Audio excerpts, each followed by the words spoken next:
I really do love that song. I don't know why. Hey, welcome back to the OB broadcast episode, the one after the Angry podcast. Feeling a lot better this time around.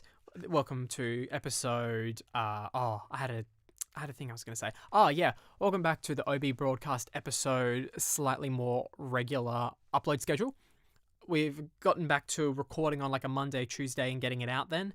I'm probably going to release this on a Tuesday night or a Wednesday because last week, after a long hiatus, like 2 weeks, I think I released it on like a Thursday or a Friday. So if I release it like Tuesday, Wednesday, and then we try and slowly drift back to being a Monday, not exclusive, but a Monday scheduled upload.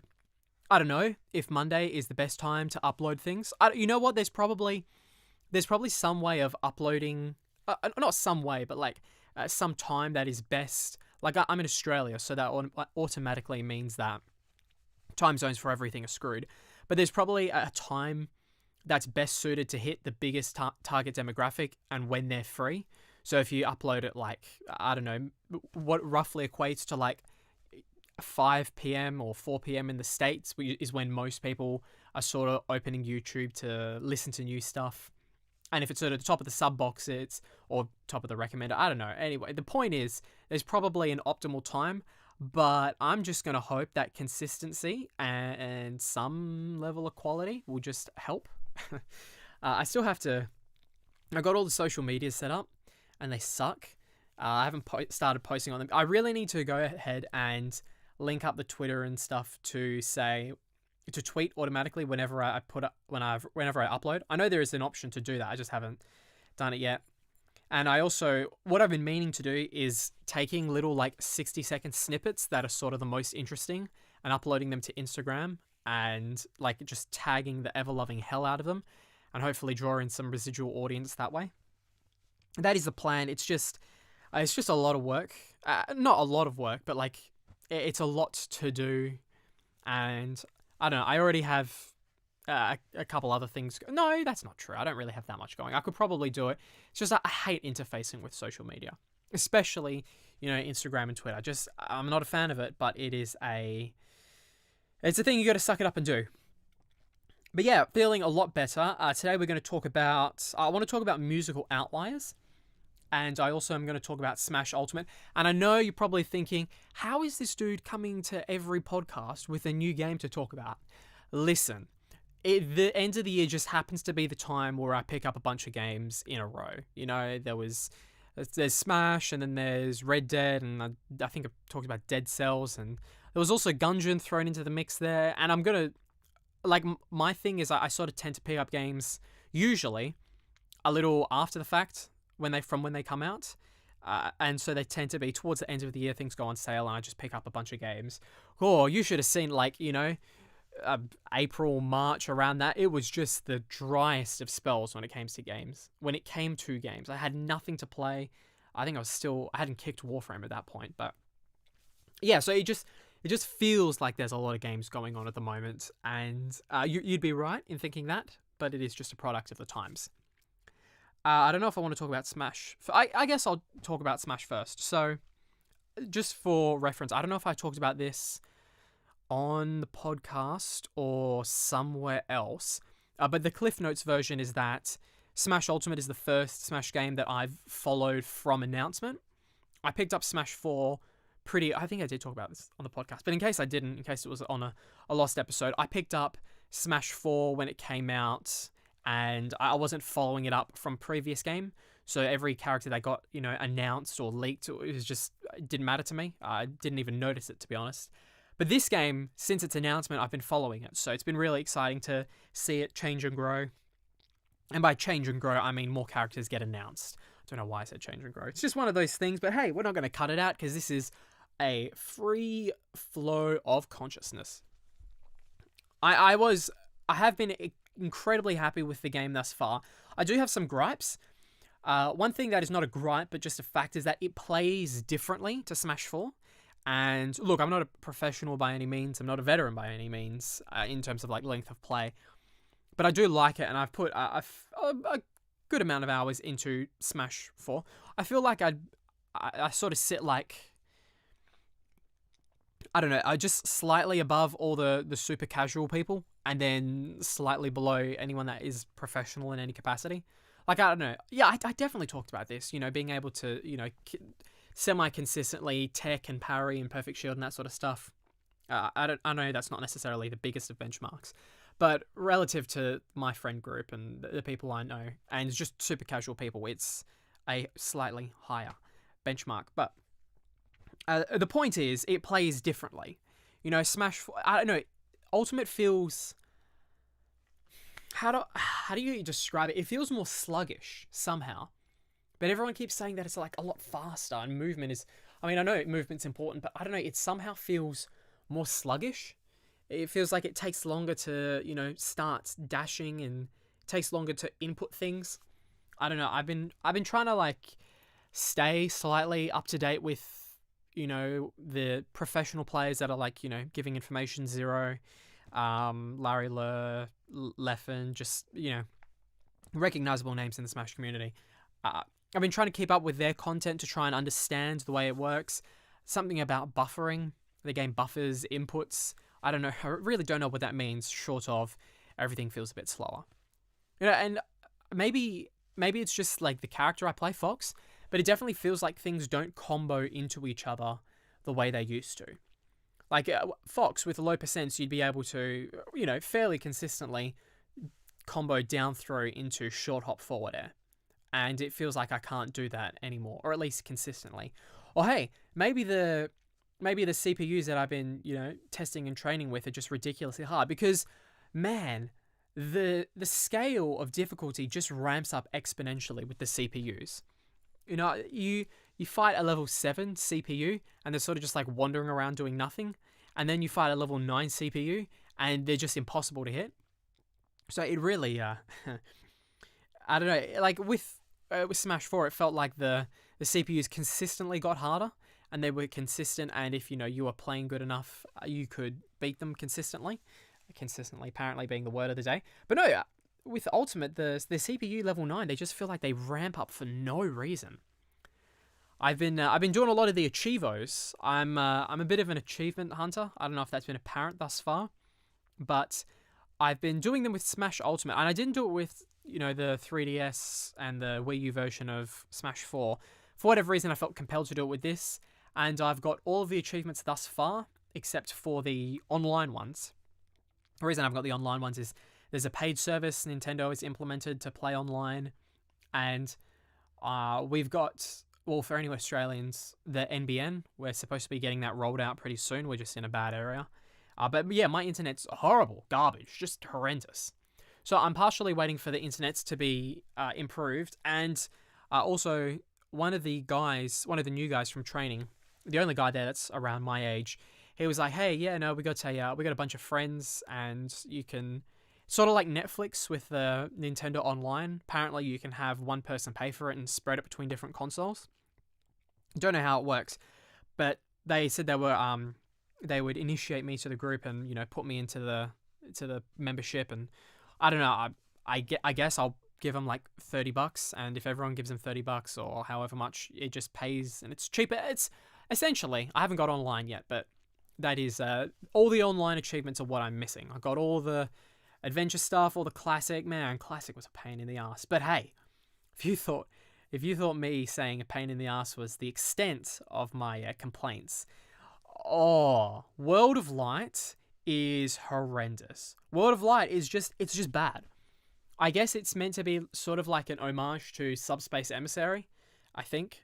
It's meant to be more of like a story RPG mode. It's just bad. I love Smash. I love Smash Ultimate. For the complaints that I have about it feeling sluggish and mobility feeling weird, it is a really enjoyable game. I'm having a lot of fun, but World of Light is something else.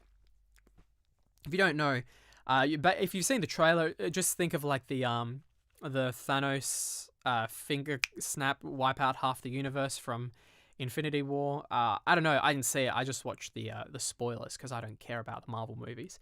I'm sure I've said that opinion before, but no, it's essentially that. Except the only person left is Kirby, and then instead of like wiping them out, they just turn into clone fighters that you have to go and release from the dark spell because, Nintendo. And you start as Kirby and you add more and more fighters. It seems interesting. First notable thing is that there's this really weird skill tree. So you get skill spheres, and you can use them to invest. It's just like an RPG skill tree.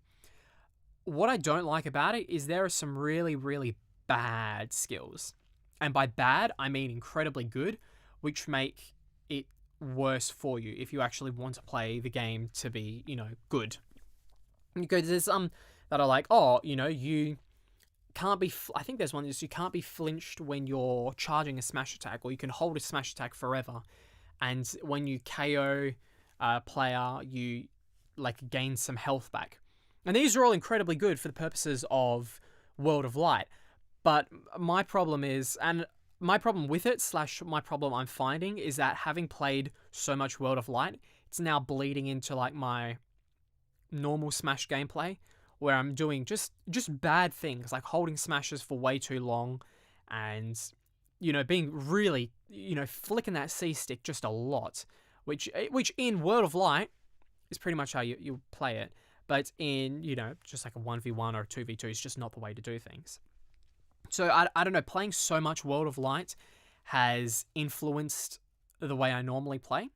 And it's especially bad because there is so much World of Light to play. It's incredibly long. For no reason. It's tediously long. That is... No, I'm not going to do that joke. David Mitchell, there you go. If you get it, you get it. But no, it's so incredibly long for no reason. And then there's like a New Game Plus where it's just New Game Plus.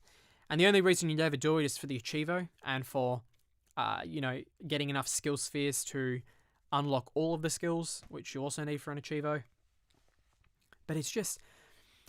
My biggest problem, I think, is the fact that they've gone to great lengths to make all the different spirits really, the spirit fights, interesting. So, one that sticks out, for example, is you have to fight metals. The spirit is for Metal Sonic. And I'll get into the spirits in a minute. And the opponent you have to fight is Sonic, and he's metal, and he has a jetpack. So they're trying to be very similar with it. The issue is you just forward smash like everything. I did 90% of that game as Falco, and the spirits I had were one that makes you giant and one that increases charge smash attacks. And you just go through and you forward smash, and then you win. And there's just so many that it became so tedious and repetitive. The spirit system is really weird. It's sort of like a rock, paper, scissors triangle where red is good against green and green's good against blue and blue is good against red. And they, I don't know, it's like shield, grab, attack. It's like one of the rock, paper, scissors triangle. And so in each spirit fight you would go into, you would earn a new spirit. And there were statistics to all of them. And there was 1 to 4 stars on the quality of them. And it just felt like there was so much they threw in there for no reason. And some of the spirits had... Okay, so to try and explain to the layman how spirits work, is you can have your main spirit, right? And he's got a little attribute normally, increased damage of fist attacks. And he'll have a certain amount of slots.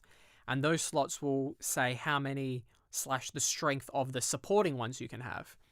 And so if you've got a really powerful supporting spirit, it's going to, take up all of the slots. And if you're thinking, hey, that's really... Oh, and I forgot to mention, the triangle, yeah, there's also a fourth one, which is just basic, which doesn't have any advantages or disadvantages. And you're probably thinking, hey, that sounds really... You're doing a bad job explaining it. It sounds really complicated and lame. Yeah, it is. It is complicated and lame. And there's so many fights. I think there's probably maybe 20 hours of content in World of Light, and none of it's fun. And I only did it to unlock the Achievos. So World of Light is just this... and there's a vague underlying story, but it's really boring, and you just sort of sitting there going, yeah, but can I unlock Sheik now? Because apparently if you play World of Light enough, you can unlock characters for your core game, because in this you start off with, I think, 8 or 12, and then you unlock them gradually, as opposed to starting off with 20 or 30 like Smash 4 did. But yeah, by the time I got to World of Light, I had all the characters unlocked. So World of Light was purely there for the achievements, and it was a real pain. Just unfun. I didn't play Subspace Emissary. I only have like bits of vague information, but that seemed to be widely regarded as like a fun, enjoyable story mode, and this isn't. I also could be biased because I'm pretty sure Rayquaza appears in Subspace Emissary or like one of the Smash games story mode, and I am the biggest Rayquaza fan, or rather, Rayquaza is my favorite Pokemon, to the point where have I said this? I don't know. On the podcast, I'm sure I've said it, like vocalized it, but I'm trying to collect one of every Rayquaza card, and boy, is it getting pricey. I'm getting to the point where the only cards left are like the real expensive, like $100 to $1,000 cards. So if you want to send me some Rayquaza cards, feel free. No, I've actually been like waiting for a couple for like close to a month from Troll and Toad. So I don't know. Everyone has a really mixed opinion on Troll and Toad. Some people say it's, great and fun and they get their stuff on time. Other people say it's a scam and they have very shady practices. And I've, read ample of both. So hopefully I just get my stuff and probably won't end up going back there. Although they do have a pretty wide variety and they do have relatively good prices. How did I get onto Rayquaza and Pokemon cards from Smash? Oh yeah, because Rayquaza was in Subspace Emissary, and I think that is the version that is just like a better World of Light. So there's World of Light, and then there's Classic Mode. Classic Mode is just Classic Mode. It's, if you enjoy it, hey, that's fine. It's a good chance for you to buy a bunch of the soundtracks if you want to do that. I don't know. I feel like being a completionist. I hate saying that. I hate words that pigeonhole you, like completionist or gamer or like perfectionist. I don't like words like that. But for someone that does like to 100% things wherever possible, it is a good chance to, pick up 3 or 4 soundtracks when there's, I think, 1,300 in the game total. Or no, it's 1,300 spirits and 900-ish tracks. Maybe 8. Point is, there's heaps to collect and do if you're not, solely focused on like learning to fight and get good. I've been trying to figure out who I'm gonna main. I've been an avid Fox main for Smash 4. I don't know. I think from what I've heard, he is the better of the 3 space animals. I was watching a Leffen video saying as much. I don't know if that's concurrently the what? I don't know if that's just the overarching thought amongst all, pros and people that have important opinions relative to the Smash community. But I don't know. I've been tempted to move to to Wolf because he seems really interesting. Just sort of like a heavy character. I kind of like I thought I liked the side B because it spikes and it's real vicious, but turns out you're left in free fall whenever you use it. So the amount of times I've accidentally killed myself using the side B is a number I don't want to admit. And then Falco is also apparently, really good in this as well. Something about a buff to his lasers, maybe his movement speed. I don't know. I've always liked the way Falco moves. His forward air and back air and down air, feel really good to hit. I feel like Smash is hitting that point where there's too many characters. And until the game came out, I was like, yeah, the more the merrier. Just add everyone. Add Rayman. Add Coon from Azure Dreams. That Game Boy Color game that no one's heard of? Just add everyone. And now that I've got the game, I think there's too many. Because with the time that it takes to actually like learn the game, because you're almost like relearning a game, so the amount of time it takes to like learn the game and how to play properly, and then to like relearn a character because Fox has played, I don't know, he feels like he plays different, and then to like actually go through the new characters and look at them, it feels like there's too much. Like I really want to learn Squirtle and Ivysaur. I will be adamant that Gen 1 is not the best gen, and I'm by no means the sort of person that's like, rose-tinted glasses when it comes to like nostalgia and Gen 1 Pokemon, but Mewtwo is really interesting, although I think the fact that you can't dash and then charge an up smash and sort of slide across the stage has ruined Mewtwo for me. I still like the way he plays. Greninja, another one. I know I'm just listing Pokemon, but there's more characters I want to learn to play. Like, I really want to learn, Wolf properly. I want to learn the Pokemon Trainer. I want to learn the Belmonts. Man, they're so cool, but I don't know, their recovery and the fact that all of their tilts and smashes are very linear. Well, most of them at least. It's sort of just like a long narrow as opposed to a short wide. And I don't know, I feel like you need a lot of precision to hit with the Belmonts, and I'm not great at precision. The other thing is King K. Rool would be cool to learn, but I've never really been into characters that are slow and heavy. I don't know, I feel like, especially in a fighting game, being able to move is far too important.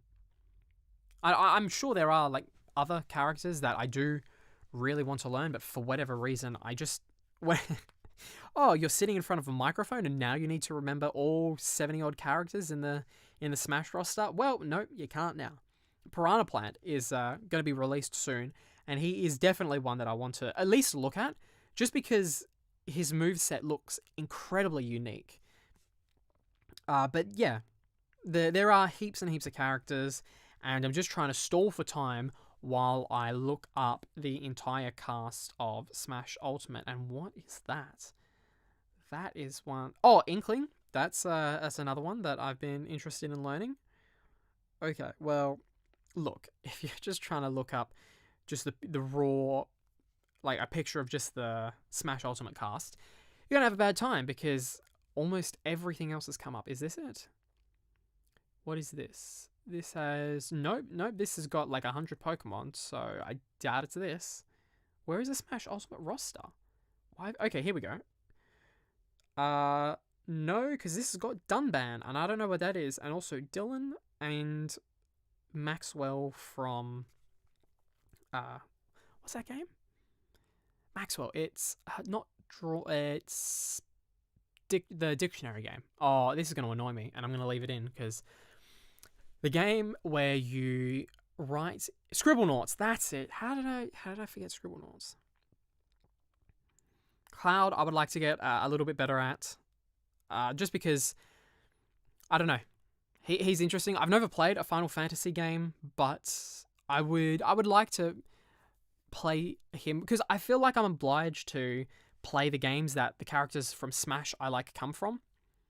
So, for example, I play a lot of Fox, but I've never played a Star Fox game. And I feel like I'm getting to the point where I really should, just out of, I don't know, some type of honor. Same thing with Cloud. I like Cloud, but I've never played Final Fantasy, and maybe I should. Ice Climbers would be an interesting one to learn. Zelda is, you can tell now I've actually found a list. Zelda was it was real weird in, not weird, but just not good. And I don't know if she's better in this, but I do like the costume change. Picture, whatever, Falco. Why would you... Okay, you know what? NintendoLife.com. I know you're just trying to do the whole get lots of clicks, because they've got the entire list, but it's broken up onto 4 pages, so you can look at more ads, and it's just... Don't do that. Hey, if you're creating a website, don't.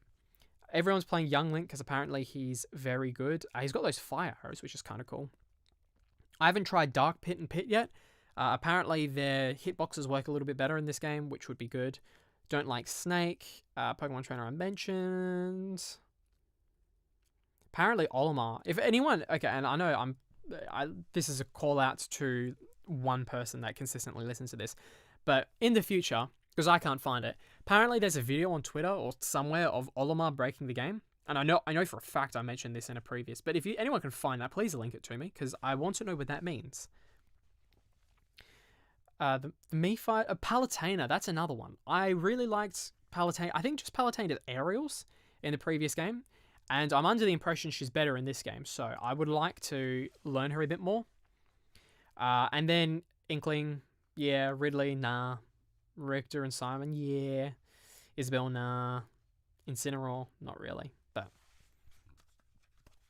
you get the point. There are a bunch of characters, and there's just too much, I think. Maybe you should get rid of the Echo characters. I don't know. Is that a controversial opinion? We should get rid of the Echo characters? I'm never going to play Daisy. I haven't yet found the difference between Simon and Richter. Apart from the side B, I don't really see the difference. I know there's like slight differences, like some attacks come out faster or are slightly stronger or faster or slower or weaker.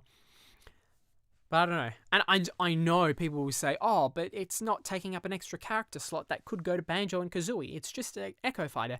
Yeah, I know, but it fills up the board. And I don't know. I think in Smash 4 I was all for the Echo Fighters. But now I'm just, I don't know, bitter and cynical. But yeah, definitely pick up Smash if you haven't.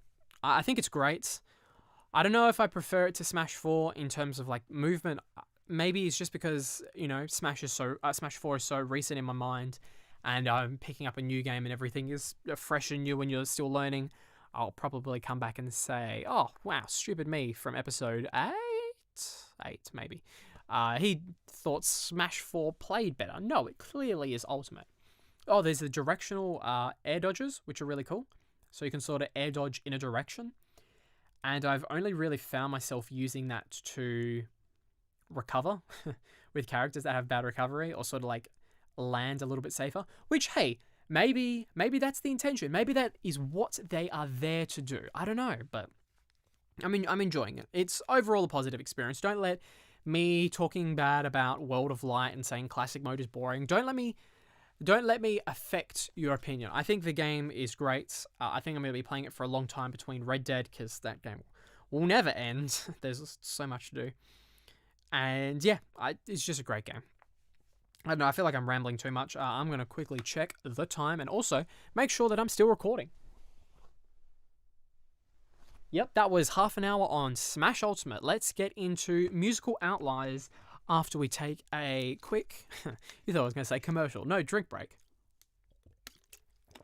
One day maybe we'll have commercial regs. Maybe one day I'll steal the Robert Moran gimmick where he like does fake commercial breaks. I mean, I won't actually steal it, but you should really check it out. If you look up rob.tv, he does it's the guy from the Bruce Willikers channel, and he does these live streams where he like plays a random game, but he'll have ads throughout them, and they're not ads, right? They are made by Patreon's supporters when you hit a certain tier list. So he's still making money, but instead of like being not a shill, because if you think that like any content creator putting ads and sponsored stuff is a shill, you're wrong. But he's not wanting to not be a shill, but he's just saying that like, normal ads are boring. I'll make some money from people that want to support me, and then they can put their own like made up ads in there. So like just for stupid stuff that means absolutely nothing. But it's really funny, so you should check out rob.tv. I will say till my dying breath that the Bruce Willikers channel is the best on YouTube. You'd be hard pressed to find anything better. But yeah, I wanted to talk about musical outliers, and this is just like a thing that I found recently. I have a pretty consistent musical taste, right? And it sort of revolves around like rock, alt and indie rock, and rap and R&B and hip hop, right? That's sort of the general consensus of my musical taste, right? So I've got so like Arctic Monkeys, right?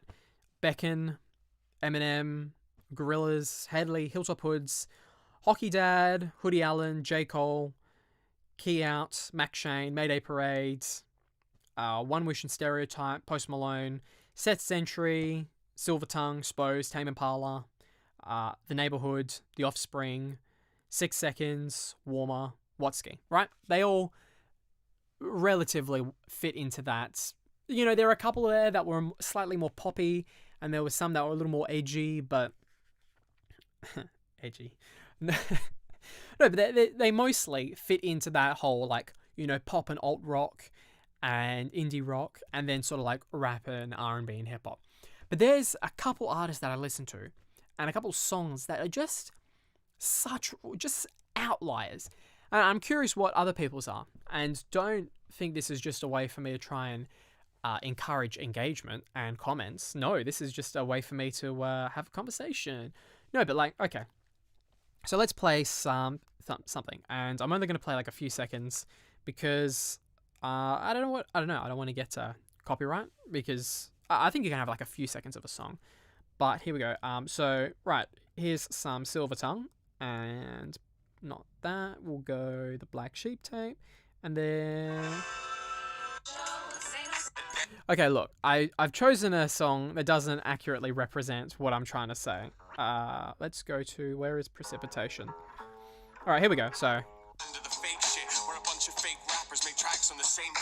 Alright, so that's like the sort of stuff I listen to, mostly. Silvertongue, check him out. He's a up-and-coming Australian rapper from Scotland, and he's incredibly good, so I highly recommend. This is just going to be one of those episodes where my description is going to be so long, just linking to everyone I've been talking about. Oh, I just listed a bunch of artists. I'm not going to link all of them. Wow, okay. But then you've got some people like this. So, which song should I pick? Okay, Okay, here we go. This is Sasha Sloan, right? And this is sort of the.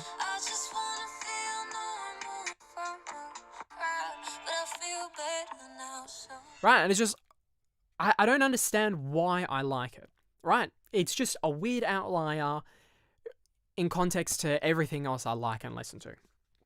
I don't think there's anything wrong with that. It's just, something different. But I'm just trying to piece together what it is about, these artists that are really different from my general taste that I like. Here's another example. Let's spend even more time trying to find stuff on YouTube. I only recently looked this up, so it should be. Here we go. So this is a bit of Closure by Outliers. And it's apparently got this, how was it described? Sort of like I think it's described as an 80s psychedelic something or other, but right, really different to normal stuff. There's another one. I don't know if you've heard Sunflower by Post Malone and Sway Lee. I know I did list Post Malone as one of the artists that I listen to, but yeah, that song is like, really, I don't know, soft and a lot different. I don't know. So yeah, let me know what songs you listen to that are just weird, strange outliers, because I don't think there's anything wrong with me, but I'm just curious. If you know why there are certain artists that you're drawn to that are just leaps and bounds different to what you normally listen to. I've been a bit scared recently, not of like anything important, but of reboots. I'm just so lame. Like, I care too much about stuff that's not important. But a whole bunch of reboots have been announced that are, upcoming in the next couple of years. I'm just worried about them just being bad, because they are things that are, like incredibly close to me. So my two of like my top 5 favorite shows are Daria and Avatar: The Last Airbender. And both of which have been announced to have reboots. One of them is like a live action remake, which is just dangerous territory. And Daria is receiving it's not a spin-off, it's a continuation called Daria and Jodie, where it follows Daria and Jodie through college. And for reasons unbeknownst to, I was going to say me, but everyone, they've decided to put Jodie in there as a main character, not Jane. And I don't know why, because Daria and Jodie weren't ever really on bad terms, but they weren't like best friends, so I really don't know why she's like, if she was in there as a supporting character, not as a supporting character, but like as a main character in her own right, that would be fine, but don't replace Jane with her because it doesn't make sense contextually. So yeah, a lot of reboots have been announced, and I've talked about this on the radio. Some of them scare me, but I have to like take a step back and think that some of them are okay, because I haven't seen it, but the Beauty and the Beast like live action remake was apparently very good. Again, I haven't seen it, but apparently it was not a horrible example of a reboot, or rather a live action remake. And the other big thing to mention is that Samurai Jack got not a reboot, it was a continuation. So if you don't understand or don't know Samurai Jack, it's Samurai Jack. He was a samurai warrior in the past. Evil spirit sent him into the future that the evil spirit is Aku, is the ruler of, and the whole show is about him trying to find his way back. And that's like a 2000 and I want to say 2004, around that era. It was a TV show from back then, and it got 4 seasons. And in in one episode in particular, they sort of teased about how he would actually get home. And the very last episode is Jack. He finds a baby, like a baby, and he returns it to where it came from. And then nothing happened with that show for so long, and eventually got a reboot. And season 5 took place like 50 years later, and it was really, really good. There are a couple things I had gripes with, but nothing to, really detract from the show as a whole. I thought it addressed a lot of the things it had to address. It took the character down a really interesting path. A lot of change in those 50 years. And so that was a show that had been picked up after over a decade. It was like 15 years. And they finished it off, and it was really good. And so I'm having a hard time reconciling on whether or not, this Daria reboot and the Avatar reboot and the Lilo and Stitch live action, for whatever reason, they thought that was a good idea. I'm trying to pin which ones are actually going to be good and which ones aren't. I have terrible fears about the Daria one. I think that moving on with Jodie and seemingly without Jane is a bad decision, especially as that's one of those shows that I don't know, people are really nostalgic for. I feel like the people that actually care about that show are quite avid fans of it. Not ravenous, but to the point where they're gonna be vocal if it's done poorly. Which, if something is done badly, you should be vocal about it. I'm aware that the Avatar one is being done in conjunction with, it's done by Netflix, but it's done with the original creators and writers of the show, and they are going to do their best. Well, they've said that they're going to be very conscious of casting accurate racial roles, and by that I mean, the waterbenders are based on Inuits, so they are going to cast Inuit actors for those roles, and Aang is based on a Tibetan monk or some type of Asian monk. I'm not 100% sure. And so they are going to, cast someone accordingly. Unlike what they did with the M. Night Shyamalan movie. Whoa, that was terrible. I'm worried that I've talked about this as well on a previous podcast. But yeah, I'm moving to the point where I'm trying to reconcile which ones are going to be good, which ones are not. I guess my biggest complaint is I'm not sure why. Like with the Cowboy Bebop one that is being... No, Cowboy Bebop's a bad example. That is one that is getting remade into a live-action show. That's not... the one that I was thinking of is The Lion King, right? So that's getting remade into this, CGI thing. I don't know. I don't think the CGI looks good, but everyone else does. I can understand that to a degree, because that was, a very old show, and, technology and animation and CGI has come a long way since then. And basically the question that I posed to no listeners on the radio show and no listeners to the podcast is it okay to give something like a fresh coat of paint? I don't know. Half of me thinks, they're sort of just desecrating a grave of a TV show for money. And I'm sure there's some of that in there. But the other half of me thinks, well, The Lion King's really old, and, we've come a long way. So maybe, is it okay to give it a new coat of paint so that, a new generation can watch it and enjoy it without going, oh, these graphics are gross. The example I used on the radio show is that, I played Spyro as a kid and I loved it. It's a great game. But going back to those Spyro games now, I could do it because I grew up with them. But my sister, who's only 10, 11, or 11, she couldn't play them because the graphics and, the way that it was made and how old it is and how poorly it's aged, it's just so much different from the games that she's, playing now.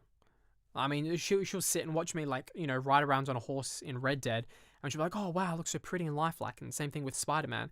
She just couldn't sit down and play, a game on the PS1 or the PS2. But the Spyro remaster has been a great way for her to enjoy that same story in that same game, except in a nice HD version. The same thing with the Lion King movie. Or I guess I'm asking if it's the same thing with this Lion King movie. I guess it's a little different because the animation was not on par with with how Spyro looked back in the late 90s.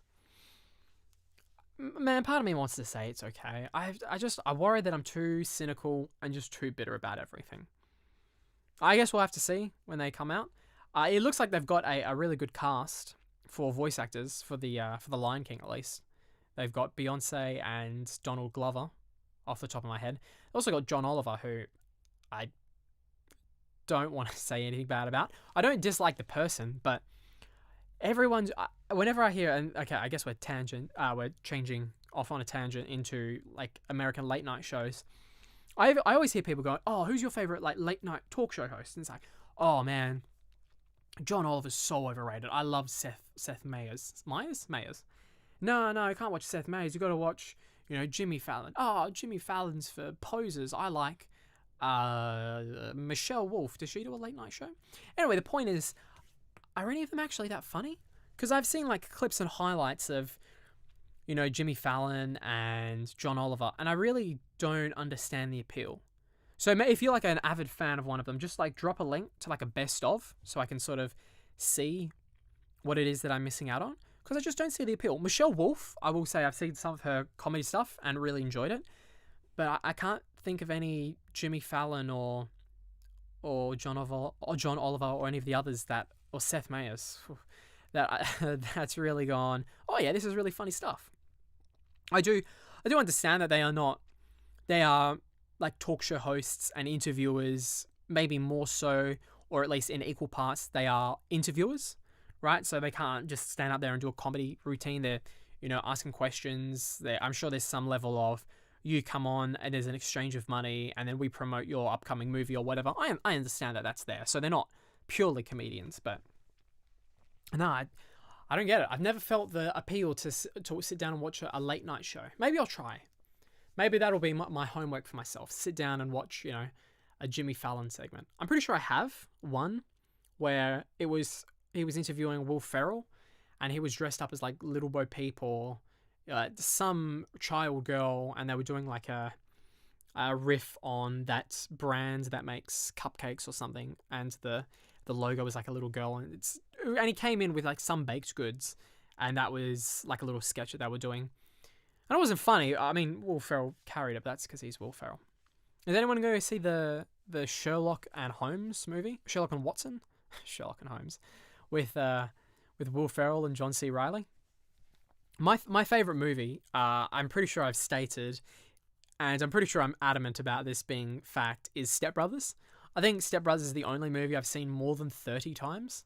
I don't know what it is. It's so quotable. It's so enjoyable. It's just dumb fun. And I think there's something about them that connects with me. Like I ordered like $50 worth of Pokemon cards the other day, trying to complete my Rayquaza collection. And to anyone else my age, I would be, if I had to compare myself, I'd go, you're a loser. Stop doing that. But then I think about, well, what would Will Ferrell do? It's not like I don't have a bracelet that says, what will Will Ferrell do? But I just sort of think like he's sort of a grown-up man-child and he's still successful. So, you don't necessarily have to throw away and give up on, childish exploits.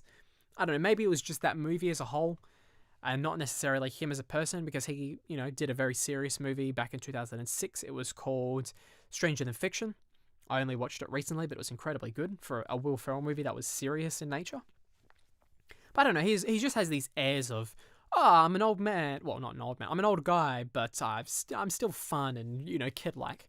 So I don't know. Maybe there's some kinship. I feel like we're kindred spirits. Maybe that's the appeal. But yeah, there's just something so fun about him and John C. Reilly together. Of course, I've seen Talladega Nights, Ballad of Ricky Bobby. That's one that I've been told is more quotable, and I've only seen it twice, but I don't find it as quotable as Step Brothers. So yeah, you can, what's your favorite movie? What's your favorite Will Ferrell movie? I don't even know, how did I get to Will Ferrell from what I was saying? It was Will Ferrell. I started talking about him because of the Jimmy Fallon sketch. Okay. As you can probably tell, the first half was like 30 minutes of Smash Ultimate, and then this last like 15-20 minutes has been sort of me jumping from one thing to another and sort of rambling, and I'm happy with it. I don't want to cut it out or anything, but I just want to be self-aware and sort of a bit meta about it. I'm still trying to figure out what is the best way of running these. Should I come in with like two big topics and then talk about them over 40 odd minutes?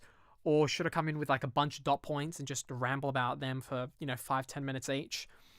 It's hard because, different podcasts do it differently. And because I'm still only starting out, there's not really any feedback.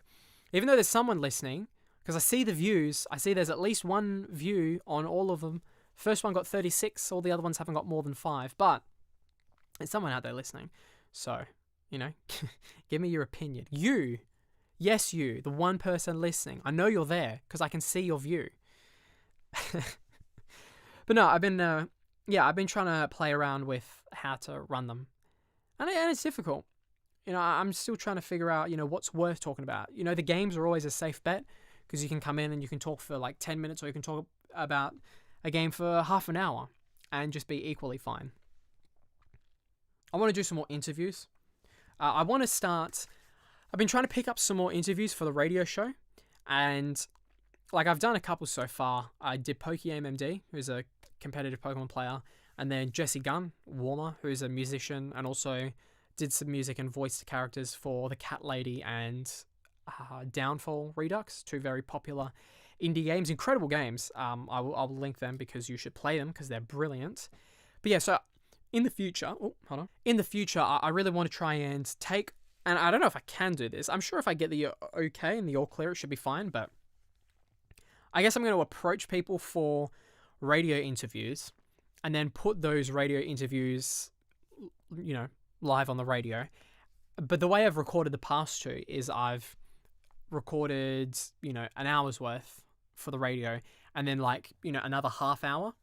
And the idea being, if you listen to the radio version, you can find the online version. But you would still listen to the online version because there's extra content there. And if you miss the radio version, you can still go straight to the online version. But obviously there's a bit of a time disparity. So if you really want to listen, you would listen on radio. You wouldn't go straight to the online because it wouldn't be uploaded straight away. But yeah, I've been uploading them to SoundCloud. And I think with PokeAim, he just uploaded it straight to his YouTube channel, which was cool. Got 5,000 views. And I don't know, most of the comments were really good. There's a little audio glitch, I guess, towards the end of it. Or in the last 5 seconds. But hey. And the point is, what I'm going to try and do in the future is approach people for radio interviews, do an hour's worth, and then say, hey, we're going to record a bit extra for for online listener exclusives, right? And everyone that's done an interview so far has been like, yeah, sure. But I think in the future, I'm going to, instead of uploading it to a SoundCloud or to their channel, I'm going to upload it to this podcast channel. And that way, hopefully, I'll get some residual listeners from that. I don't know how well it's going to work, but fingers crossed. I do have, and you'll probably end up hearing them, but for radio show interviews that I've got planned and upcoming, I've approached comic collectors who are an Etsy shop, and what they do is they take Nintendo Switch shelves and shelves for Xbox One controllers, and they pull them apart and they make really incredibly beautiful artwork and then put them back together and sell them, sometimes as full controllers and sometimes separately just as the shelves, depending. And they're gorgeous, because some of the Switch and PlayStation controllers are just boring and bland, and they do some incredibly detailed, beautiful work on there. So hopefully that will go through. I think we're looking at early January for that. And the other one is Simon Bryant, who is a Australian celebrity chef. He had a TV show running for 12, 15 years. Really cool. He's one of the guys where you look at him, and I don't know if it's a soul patch or what, but you sort of look at him and you go, is he a nice guy? But then you listen for 5 seconds, you go, oh, he is a nice guy. Probably. I mean, I don't know him, but he just looks like he is. So yeah, those are the 2 interviews I've got upcoming, or at least planned and hopefully in the works. And then once they are recorded, if they are recorded, I'll hopefully upload the extended versions here, which is extra content for you guys. That's not me talking to a blanket with ribbons and teddy bears on it. And B, might draw some additional listeners. Who knows?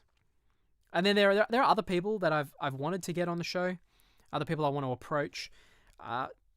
See, my whole big thing with radio interviews and interviews as a whole, is that I won't approach anyone unless I have, like, so my thinking is, when I email a person for an interview, I need to know enough about them that I could do an interview immediately. Like the second I send the email, if they go, let's do it right now, I need to know enough about them to be able to conduct the interview. Obviously that doesn't happen, and then I'll book it a week in advance, or a week later, and then I'll use that week to, really do hardcore research and come up with questions.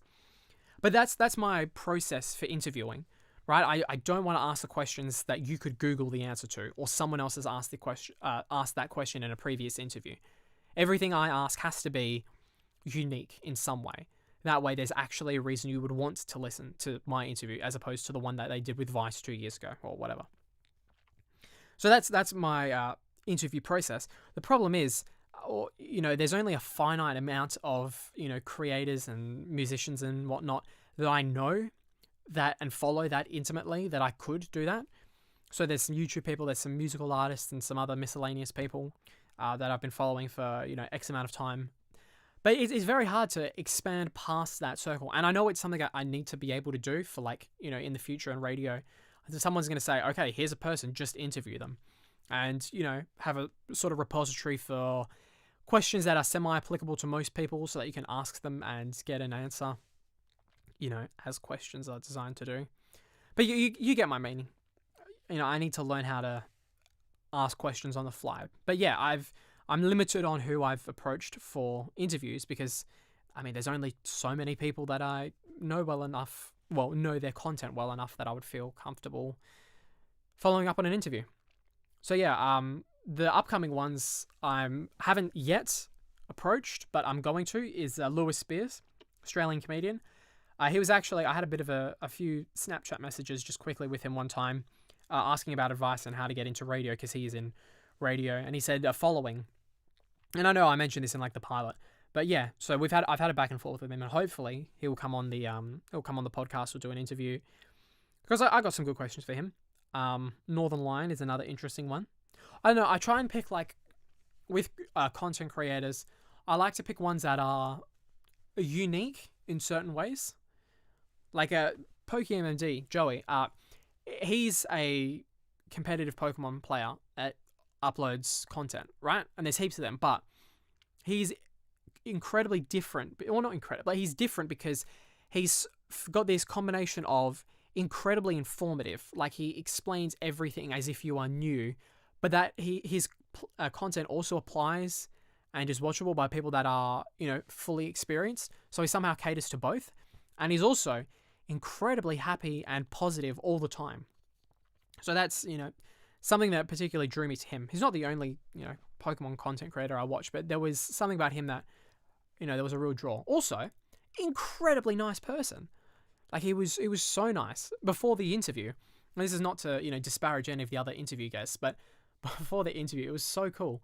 I was just setting up and I was saying, like, hey, send me some of the music that you like, and in between the, talk breaks, I'll play some of the music that you like, so it's sort of like your show. And I was like, yeah, that's cool. And as he was pulling up like a playlist, he was just asking me about me, why I got into radio, about the radio station, about me personally.